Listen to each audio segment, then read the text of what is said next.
gitu, pengen bisa jawabnya gitu kayak sekali-sekali enak tau sumpah, orang gak akan protes. Ya pengen gitu sekali-sekali, apa kabar gitu kayak nggak baik, mau nangis banget tapi harus kerja gimana dong, kan nggak mungkin jawabnya gitu ya. Gak siap dapat jawaban begitu. Beneran itu aku udah coba itu. Nah, Beneran sumpah. ya maksudnya jadinya kayak pengen gitu sekali-sekali kalau ditanya jawabnya sesuai dengan apa yang kita pikirin gitu, tapi kan karena ya public figure dan harus bikin orang lain happy gitu, jadi ya mau nggak mau harus ya udah aja gitu. Sampai ada juga momen dimana kayak aku lagi sakit nih, ini tuh sakitnya benar-benar parah banget gitu. Sampai pas aku ke dokter bilang gila pain tolerance kamu tinggi banget gitu. Tapi aku tetap senyum-senyum gitu di lokasi, tetap senyum. Padahal nih perut aku rasanya udah kayak mau mati deh. Terus pas break aku ngomong pelan-pelan ke produsernya, aku boleh ke rumah sakit gak gitu. Hah emang kenapa? Karena nggak ada yang notice kalau aku tuh sebenarnya lagi nahan sakit. Perut aku sakit banget, aku kayak mau ke UGD bentar deh, suntik painkiller habis itu aku balik lagi gitu. Oh ya udah boleh, dan orang nggak ada yang khawatir karena ngelihatnya aku biasa aja. Pas sampai mobil aku nangis teriak-teriak karena perut aku sakit banget dan ternyata aku diinfeksi usus dari lama. Terus dokter bilang kamu baru berasa, kamu gimana cara nahan sakitnya ini karena itu udah parah banget gitu. Dan kamu nggak bisa cuma disuntik painkiller terus balik lagi syuting, kamu harus dirawat di rumah sakit karena udah parah banget. Kalau enggak usus aku bisa bisa robek, bisa parah banget. Ya emang ditahan aja dong, udah biasa nahan gini. Terus aku udah nangis di rumah sakit. Terus akhirnya kata dokter, saya nggak ngizinin kamu syuting lagi, kamu harus beneran dirawat di rumah sakit. Akhirnya aku dirawat di situ dan produser dan pemain aku yang waktu itu kaget, sakit. Perasaan barusan bercanda-bercanda sama kita. Sabar. Ada minyak telur nggak? Tak baik dong. Itu pas lagi bekerja. Budi Pekerti sama kampus Sayuda gitu. Iya. Perasaan ketawa-ketawa, perasaan nggak kenapa-kenapa gitu. Padahal aku tuh nahan sakit banget. Sampai syuting film berikutnya pun karena emang perawatan yang nggak begitu baik ya, karena cuma bisa dirawat sebentar, terus aku harus kembali syuting lagi. Di film berikutnya sakit lagi gitu, dan orang juga nggak nyangka.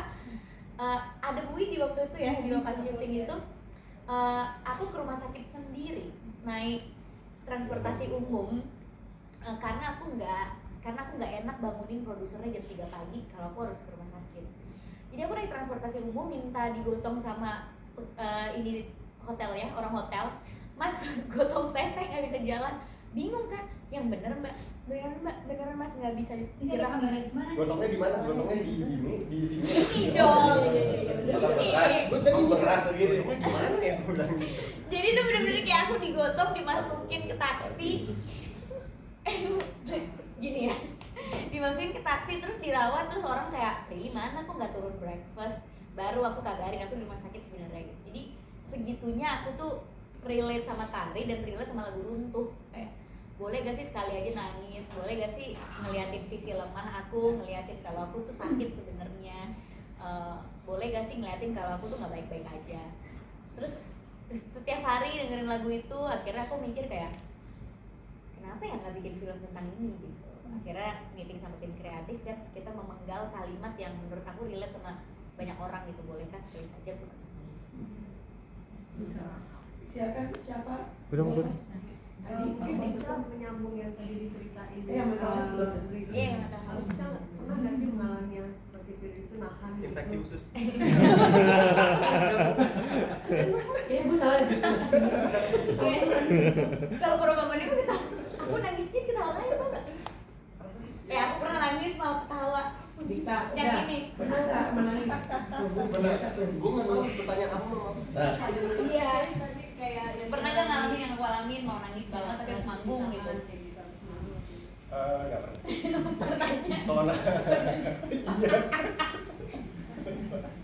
kalau nahan yang lain aku iya, tapi kalau nahan lagi tidak. Karena karena ya udah kebiasa kita mendistribusikan si nangis itu ke yang lain. Jadi mau cerita. Tolong headline nanti macam-macam. Oh iya, enggak. Mental health. Kenapa film ini akan berbeda? Karena banyak Udah selesai belum? Kenapa udah banyak? Belum selesai. Belum selesai. Iya, Pernah jadi nggak? itu nahan itu tadi. Jangan lain. Digangguin, gue yang jawab. Nggak pernah. Tapi kalau misalnya di misalnya manggung terus ternyata ada masalah di keluarga atau segala macam itu kan nggak enak ya, mau marah nggak bisa, mau ini nggak bisa, mau apa nggak bisa. Karena memang mungkin reaksi emosi orang nggak perlu nangis ya. Memang nggak perlu nangis. Apalagi dia coba, dia ketawa, makanya aku ketawa. Iya, makanya jadi aku tuh apa aja, ada masalah Diketawain. apapun, ketawa aja. Jadi kalau Iya. menurut aku dengan kita ketawa, senyum segala macam itu better dibanding kita marah atau nangis. Karena kalau ketawa kan kita jadi relax, terus jadi nemu perspektif lain. Kalau udah kusut banget di sini gitu, terus kita tambah kusut dengan semua lagi, ya terus gimana dong, meledak dong semuanya. Jadi mendingan kita ada satu yang ketawa-ketawa biar bisa pindah ke tempat lain buat ngeliat ini ada apa nih di sini.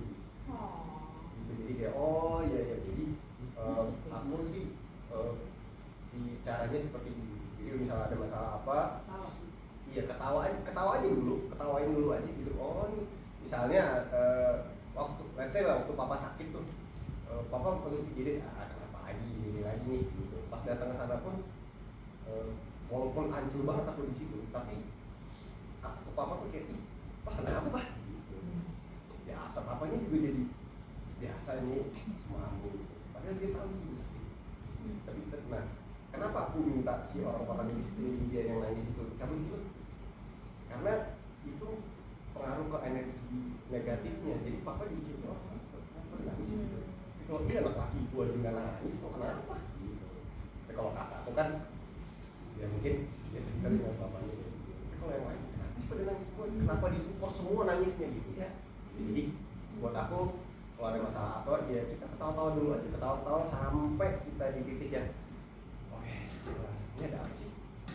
Baru dulu ya. Nah, aku kan gak biasa sama cara itu ya.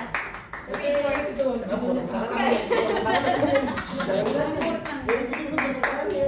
enggak, aku kan gak biasa sama cara Mas Dikta ya menertawakan masalah. Kalau aku tuh tipenya kalau sedih emang sedih, nggak mungkin bisa aku ketawain. Nah pas kenal Mas Dikta ada beberapa momen aku sedih diketawain, aku jadi ikutan ketawa. Jadi aku kayak oh bisa juga ya ngetawain masalah gitu ya. Jadi kayak aku lagi nangis terus dia malah ketawa. Lah kok diketawain sih, ini tuh sedih banget loh. Tapi karena Mas Dikta ketawa aku jadi ketawa juga gitu. Tapi pada setuju nggak kalau intinya nangis itu bisa sehat? Setuju. Ya, Setuju, kan? aku Sehat. setuju. Nangis itu sehat. Justru sebenarnya aku pengen banget bisa jadi orang yang gampang nangis. Cuman karena dari kecil settingannya udah di setting kayak gini sama papa sama mama, jadi dari sangat kecil aku udah di setting kalau laki-laki itu nggak boleh nangis karena nggak boleh cengeng. Terus kebetulan kakakku juga kan dia bully pengaruh, jadi dari kecil aku udah dikasih tahu ya buat ini kakak kamu seperti ini, kamu anak laki-laki kamu harus jagain dia, kamu pokoknya doktrinnya adalah aku jadi gladiatornya gitu. Jadi nggak ada space buat aku buat gampang nangis tuh kayak apaan sih gitu. Jadi teman-teman aku misalnya nangis gara-gara nggak dibeli mainan gini, aku nggak relate tuh sih, nggak ada urusannya kalau aku pernah nangis waktu itu kakakku dia kan temenan sama anaknya Dewi namanya Giska. Almarhumah. Mereka deket banget sampai akhirnya satu hari kakakku tuh bawa kaset dari dulu. Aku lagi di kamar dia nonton. Bang mau denger ini? Gimana coba?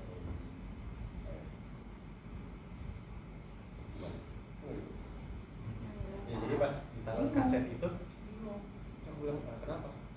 Aku mau dengar itu SMP apa SD SMP kelas 1 anak segede gitu aku disuruh menghadapi situasi yang ini harusnya bukan gue yang jawab loh gitu. Sampai akhirnya kayak aku cuma jawab oke, nanti pasti benar nanti dia keluar baru sih aku nangis. Sama itu dia kan sekolah di Santri Rahman, dia ada acara dia nari daerah. Aku mikir gimana caranya nari daerah gitu. Aku datang terus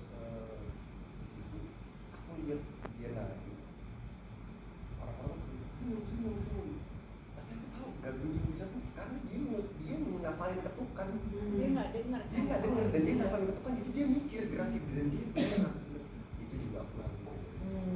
Jadi aku hal-hal yang kayak gitu justru bikin aku nangis. Tapi kalau yang drakor yang kayak apalah putus-putus ini segala macam itu aku udah nggak kena kayak gitu. Perjuangan yang bikin kamu nangis ya? Ya gitu kayak gitu terus kayak hal-hal yang pure, yang natural, yang bener, kayak aku ngeliat kakek-kakek bawa barang di jalan gitu, kayak pemulung dia jalan mukanya tuh ngeringis, tapi kalau ditegur dia senyum, itu aku bisa nangis karena dia jujur kayak gitu. Bukan nangis yang dia menurut aku yang sedih nggak penting itu, ngapain kita nangis, ngapain aja. Dan rumit juga karena nangis itu juga karena melihat sesuatu yang indah. Nangis itu juga bisa karena bahagia, itu rumit kan? betul. Tadi sebelum teman-teman datang, aku sempat bahas sama Game Watchmen nih, karena ada beberapa film yang sedih, ada yang nangis, ada yang enggak. Terus aku tuh kayak kamu, nggak semua yang mungkin buat mereka sedih, aku kayak kok gue nggak toleransi sedih, toleransi sedih itu ada tinggi. Ada kayak film Kakek-kakek itu aku nangis. kayak gitu tuh. Kayak ada film Korea yang tentang apa namanya? Tentang yang bapaknya masuk penjara tapi bapaknya ada kekurangan. Itu orang-orang kok itu sedih. Menurut aku enggak, karena aku tahu enggak kayak gitu sebenarnya. Orang yang punya, aku nggak tahu ya, karena dulu aku dari kecil selalu nganterin kakakku ke si Samira Maji. Jadi aku tahu orang yang bener-bener kayak gitu tuh nggak seperti ini gitu. Jadi aku berlaku kesana. Ya mungkin beda yang gitu. Jadi kan nggak mau banget nangis dari kiri, dari kanan, dari tenggorokan, dari ujung-ujungnya yang bisa dia. Itu susah banget disuruh nangis. Bener-bener susah banget. Makanya aku diketawain lagi diem ya, terus aku tiba-tiba nangis. Kenapa kamu nangis? Ini TikTok sedih banget. TikTok sedih, nonton apa sedih, nonton Korea sedih, terus gue bilang Aku nonton Korea depan Mas Dikta, sumpah nggak akan lagi aku mau nonton Korea depan Mas Dikta. sekarang Aku nonton Korea sedih banget adegannya. nih ada scene nih, si cowoknya merekam. Jangan gitu Ya, dong. ada cowok, ini ceritanya tahun 99 ya. Cowoknya pakai handycam ngerekam. Terus mau ngasih video buat ceweknya. Terus videonya itu ada di gunung karena dia mau sunrise ya. Mau bagus ya. Mau bagus biar sunrise. sunrise ngajak adiknya. Itu kan jam 4 pagi berarti dong. Terus aku kan nonton. Terus dia udah sweet banget. Kayak gitu. Aku bilang, ini aneh banget tau gue. Kenapa sih? Gini deh, nggak ada orang naik gunung jam 4 pagi ngajak adiknya, udah rapi, pakai rambutnya udah. Ya dia emang ganteng pakai lip balm. Orang mana naik gunung pakai lip balm, bro? Itu bukan naik gunung. Gitu sih. Itu bukan naik. Aku bilang, Nah, orang itu. ya kan? Jadi siapapun nangis aku diketawain, tapi jadi itu juga terapi buat aku ya. Karena biasanya kalau aku nangis orang juga ikutan nangis. Nah kalau Mas Dikta aku nangis gara-gara apapun diketawain. Waktu aku ngangkat telepon nangis diketawain, nonton drakor diketawain ya. Karena nggak penting itu. Nangis gara-gara mainan ini kan. Iya mainan. Gara-gara mainan, kenapa sih? Padahal kan itu di aku tuh dalam gitu, tapi yang bener diketawain sampai Enggak, kalau yang tuh. mainan nggak ketawain aku. Masih tahu. Enggak, bukan mainan. Ya pas aku nangis. Aku ketawa yang kamu nangis telepon mama tiba-tiba. Nah ya gitulah jadinya. Tapi emang tahap nangis beda-beda ya. Iya, Ini iya. udah menyimpulkan ya teman-teman Iya. media. Nah tadi yang soal mental health nih aku penasaran juga. Bener, karena banyak kemarin tuh film yang